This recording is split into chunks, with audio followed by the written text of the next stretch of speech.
क्या हुआ जब श्री राम की प्राण प्रतिष्ठा से पहले सामने आए? उनके असली जिंदा वंशज, जिंदा सबूत देख मुस्लिम देश में छाया हड़कंप क्या योगदान होने वाला है? रघुकुल नंदन के इन वंशजों का राम मंदिर के उद्घाटन में आखिर कौन है? सूर्यवंश के कुल को आगे बढ़ाने का दावा करने वाले ये लोग और क्या है? इनकी पूरी सच्चाई अगर आप भी जानना चाहते हैं तो वीडियो के अंत तक हमारे साथ बने रहिए। दोस्तों, स्वागत है आपका। आगे चलने से पहले वीडियो को एक लाइक करके चैनल को सब्सक्राइब कर दीजिए। चलिए वीडियो में आगे बढ़ते हैं। दोस्तों, अयोध्या में राम मंदिर के उद्घाटन और राम लल्ला की प्राण प्रतिष्ठा अब पूरी हो चुकी है। पूरी अयोध्या नगरी दुल्हन की तरह सजी हुई है और 22 जनवरी 2024 का दिन भारत के इतिहास में ऐतिहासिक दिन के तौर पर दर्ज होने वाला है। ऐसे में भारत के माननीय प्रधानमंत्री जी से लेकर बड़ी बड़ी हस्तियों को इस महान समारोह का साक्षी बनने के लिए आमंत्रित किया गया है।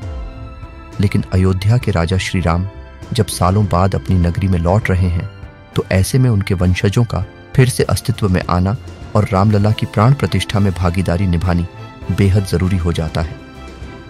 दोस्तों, आपको बता देते हैं कि श्री राम रघुवंशी थे। इस वंश की जड़ें इक्ष्वाकु और सूर्य वंश से जुड़ी रही हैं। तो आज के समय में कलयुग में यह वंश आखिर कहां है और कैसे बदलते युगों के साथ इस वंश का विस्तार हुआ है, चलिए यह भी जान लेते हैं। दोस्तों, हिंदू धर्म के पौराणिक महाकाव्य रामायण में बताया गया है कि जब श्री राम ने वनवास से लौटने के बाद एक धोबी के कहने पर अपनी पत्नी माता सीता का त्याग किया था, तो माता सीता वाल्मीकि जी के आश्रम में जाकर रहने लगी। वहां उन्हें लव और कुश नाम के पुत्र प्राप्त हुए।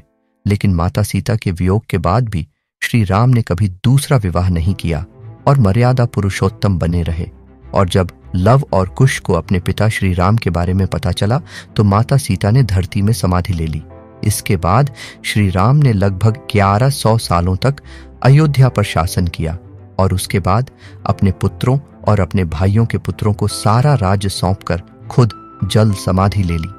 और श्री राम के बाद उनके पुत्र लव और कुश ने इस वंश को आगे बढ़ाया। समाधि लेने से पहले श्री राम ने कुश को दक्षिण कौशल, कुश स्थली और अयोध्या राज्य सौंपा। वहीं लव को पंजाब का राज्य सौंपा गया और लव ने लाहौर को अपनी राजधानी बनाया। इनके अलावा श्री राम के भाई भरत के 2 पुत्र ताकर्ष और पुष्कर थे। लक्ष्मण जी के पुत्र चित्रांगद और चंद्रकेतु और शत्रुघ्न जी के पुत्र सुबाह और शूरसेन थे। मथुरा का नाम पहले शूरसेन था, इसीलिए पूरा राज्य इन सभी में बांटा गया। बताया जाता है कि जब श्री राम जल समाधि लेने जा रहे थे तो वह भरत का राज्याभिषेक करना चाहते थे, लेकिन वे नहीं माने। तो इसीलिए श्री राम ने दक्षिण कौशल प्रदेश यानी छत्तीसगढ़ में कुश और उत्तर कौशल में लव का अभिषेक किया। इसके बाद राजा लव से राघव राजपूतों का जन्म हुआ, क्योंकि लाओस और लाहौर में राज्य करने के बाद यह गुजरात गए, जहां उन्होंने सिसोदिया वंश की नींव रखी, जिनमें बड़गुना का वंश चला। इनके अलावा सिसोदिया राजपूतों के वंश में बैचला और गहलोत भी लव के वंश के भावी राजा हुए। हालांकि इस समय लव के वंशज कहाँ हैं, इनके बारे में कोई भी खबर नहीं है। लेकिन राजा कुश के वंशज आज भी श्री राम के जिंदा वंशजों के रूप में इस धरती पर है। इतिहास बताता है कि कुश से कुशवाह राजपूतों का वंश चला, कुश से अतिथि और अतिथि से निषद, निषद से नर, फिर नर से नभ हुए और यह वंशावली आगे बढ़ते बढ़ते महाभारत काल तक पहुंची, जहां कुश की 50वीं पीढ़ी में शल्य हुए, जो महाभारत युद्ध में कौरवों की ओर से लड़े थे। माना जाता है कि जो लोग खुद को शाक्यवंशी कहते हैं वे भी श्री राम के वंशज हैं। राजा कुश ने अपना राज्य पूर्व की तरफ फैलाया था और आज भी माना जाता है कि थाईलैंड के राजा श्री राम के वंशज ही थे। तभी तो आज भी थाईलैंड में रामायण को पूरा महत्व दिया जाता है और यहाँ के राजा को राम की उपाधि देने का चलन है। तो साबित होता है कि वर्तमान में जो सिसोदिया, कुशवाह, मौर्य, शाक्य, बैचला और गहलोत को मिलाकर जो राजपूत वंश हैं, वे सभी भगवान प्रभु श्री राम के वंशज हैं। इसके अलावा अगर आप हिंदू पुराण के पन्ने पलट तो पता चलेगा कि पुराण में लव और कुश के वंशजों के अलावा 30 और सूर्यवंश कुल के राजा पैदा हुए, जिनमें एक गौतम बुद्ध भी है। इसीलिए आज भी बौद्ध धर्म को मानने वाले लोग रामायण को पूरा सम्मान देते हैं और खुद को हिंदू कहते हैं। लेकिन अब सवाल यह उठता है कि क्या वर्तमान समय में भी श्री राम के वंशज मौजूद हैं, और हजारों साल पहले श्री राम के वंशजों के इतिहास का सवाल फिर क्यों उठाया गया? तो आपको बता दें कि 2019 में जब श्री राम मंदिर मामले की सुनवाई हुई, उस दौरान सुप्रीम कोर्ट में श्री राम के वंशजों के बारे में प्रश्न उठाया गया था। फिर जब अयोध्या में श्री राम मंदिर की नींव रखी गई तो यह मांग की गई कि क्या आज भी श्री राम के कोई वंशज धरती पर जिंदा है। तब जयपुर के राजघराने से कुछ लोग सामने आए और उन्होंने अयोध्या में राम मंदिर को लेकर अदालत में चल रही सुनवाई के दौरान गवाही दी। आपको बता दें कि जयपुर राजघराने के पूर्व महाराजा भवानी सिंह की बेटी दिया कुमारी ने सार्वजनिक तौर पर कुछ सबूत पेश किए थे, जिससे जाहिर होता है कि यह राज परिवार भगवान राम के बड़े बेटे कुश की वंशावली में आता है। वो कुशवाहा वंश के वंशज हैं दिया कुमारी, पूर्व राजकुमारी और राजस्थान के राजसमंद से मौजूदा भाजपा सांसद रह चुकी है। उन्होंने अदालत में एक पथराव दिखाई जिसमें भगवान श्री राम के वंश के सभी पूर्वजों का नाम क्रमवार दर्ज है। इसी में 259वें वंशज के रूप में सवाई जय सिंह और 307वें वंशज के महाराजा भवानी सिंह का नाम लिखा है।